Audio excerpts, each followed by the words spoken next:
guys dahil birthday daw. Ayan. Yan lang ha. Libre lang yan. Binigay lang sa akin. Galing sa Maxim.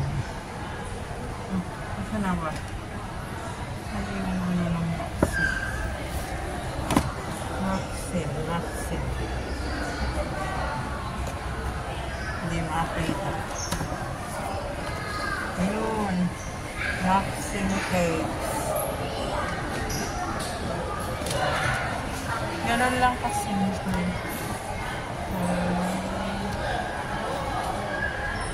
Ang aking birthday. Dahil kailangan nating magtipid para makauwi na. Makauwi na sa ating bansa. Hindi naman masukat. Ayan lang. Happy birthday to me.